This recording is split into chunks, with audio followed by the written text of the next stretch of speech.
যেকোনো রান্না যতই সহজ হোক না কেন, যারা নতুন রাঁধুনি তাদের কাছে কিন্তু সেটাই কঠিন। আসসালামু আলাইকুম, হাই এভরিওয়ান, কেমন আছেন সকালে? আমি আল্লাহর অশেষ রহমতে বেশ ভালো আছি।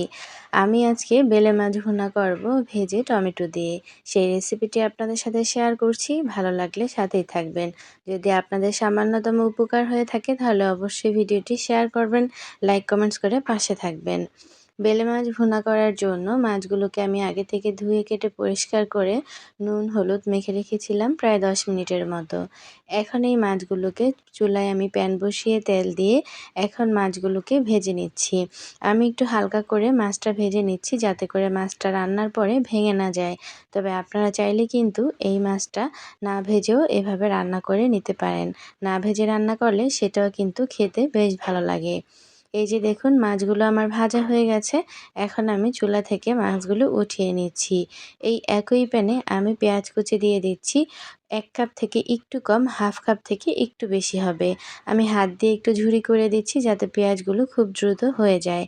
পেঁয়াজগুলো দেয়া হয়ে গেলে অপেক্ষা করব পেঁয়াজগুলো ভাজা হওয়া পর্যন্ত। পেঁয়াজগুলো যখন হালকা ভাজা হয়ে যাবে, একটু কালারটা চেঞ্জ হয়ে আসবে, একটু লালচে লালচে হয়ে আসবে, সেই পর্যায়ে এখানে ১ চা চামচ করে আদা বাটা রসুন বাটা দিয়ে দিচ্ছি। আদা বাটা রসুন বাটা দিয়ে দেওয়া হয়ে গেলে সেখানে অ্যাড করে দিব খুব সামান্য পানি। এই যে দেখতে পাচ্ছেন ছিটে উঠছে, পানি দিলে আর এটা ছিটে উঠবে না। খুব ভালোভাবে আদা রসুনটাকে কষিয়ে নেওয়া যাবে। আর এই পর্যায়ে যদি আদা রসুনটা না কষিয়ে নেন তাহলে কিন্তু কাঁচা গন্ধ থেকে যাবে, তখন তরকারিটা খেতে আর ভালো লাগবে না। দেখুন বেশ কিছুক্ষণের মধ্যে কিন্তু আদা রসুনটা খুব ভালোভাবে কষানো হয়ে গেছে, পানিটা কিন্তু শুকিয়ে আসছে। এবার আমি এখানে অ্যাড করে দিব গুঁড়ো মশলাগুলো। প্রথমেই দিয়ে দিচ্ছি স্বাদমতো লবণ। যেহেতু মাছে লবণ দেওয়া আছে তাই এখানে লবণের পরিমাণটা আমি কমিয়ে দিলাম। সেই সাথে এখানে দিয়ে দিচ্ছি মরিচের গুঁড়ি ১ চা চামচ, হলুদের গুঁড়ি ১ চা চামচ। ব্যাস, আমি এখানে আর কোনো ধরনের মশলা অ্যাড করব না। একদম অল্প মশলায় এই মজার রান্নাটি করে নিব।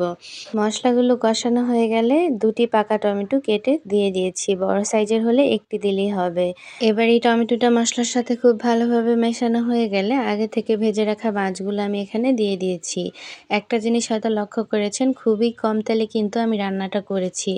যদি আপনাদের কাছে তেল ভালো লাগে তাহলে এখানে কিন্তু আপনি ২ টেবিল চামচের মতো তেল এড করতে পারেন, যেটা দেখতে ভালো লাগবে, খেতে কিন্তু ভালো লাগবে, হয়তো স্বাস্থ্যের জন্য ক্ষতিকর। সেইজন্য আমি এখানে কিন্তু তেলটা আর ব্যবহার করিনি। মাছ ভাজার পরে যেই তেলটা ছিল আমি সেই তেলেই রান্নাটা করে নিয়েছি। এবার ঢাকা দিয়ে ঢেকে দিচ্ছি। অপেক্ষা করব ঝোলটা কমে যাওয়া পর্যন্ত।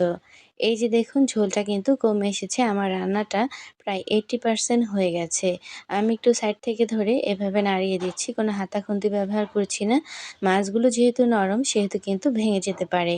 এই পর্যায়ে এখানে অ্যাড করে দিচ্ছি ফ্রোজেন ধনেপাতা ছিল সেটা, আর ২ টি আস্ত কাঁচামরিচ। ঝাল খেতে চাইলে কাঁচামরিচটা একটু ফেটেও দিতে পারেন। এই যে ধনেপাতাগুলো এখন গলে যাওয়া পর্যন্ত একটু অপেক্ষা করব। ঢাকা দিয়ে ঢেকে দিব আর অপেক্ষা করব ২ মিনিটের মতো। ২ মিনিট পরে আমি আবারও ঢাকাটা উঠিয়ে নিচ্ছি। ঢাকা উঠিয়ে নেওয়ার পরে আমি এখানে অ্যাড করে দিচ্ছি ১ চা চামচের মতো জিরা গুঁড়ি। জিরা গুঁড়িটা যেহেতু আমি প্রথমে অ্যাড করিনি তাই এই পর্যায়ে দিচ্ছি, আর শেষে জিরা গুঁড়িটা দিলে কিন্তু খেতে বেশ ভালো লাগে।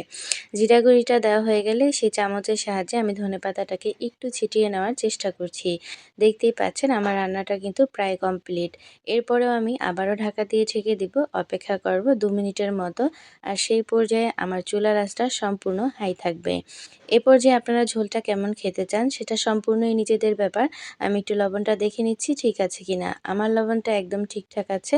যদি আপনাদের কাছে কম বেশি মনে হয় তাহলে কিন্তু এই পর্যায়ে অ্যাড করে দিতে পারেন। ঢাকা দিয়ে ঢেকে আবার চলে আসব ২ মিনিট পরে।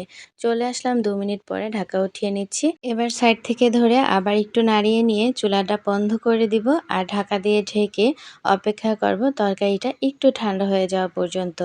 এই যে দেখুন রান্না কিন্তু হয়ে গেল। এই সিম্পল রান্নাটি যদি ভালো লাগে সাথেই থাকবেন, লাইক কমেন্টস শেয়ার করবেন, অন্যদেরকে দেখার সুযোগ করে দিবেন।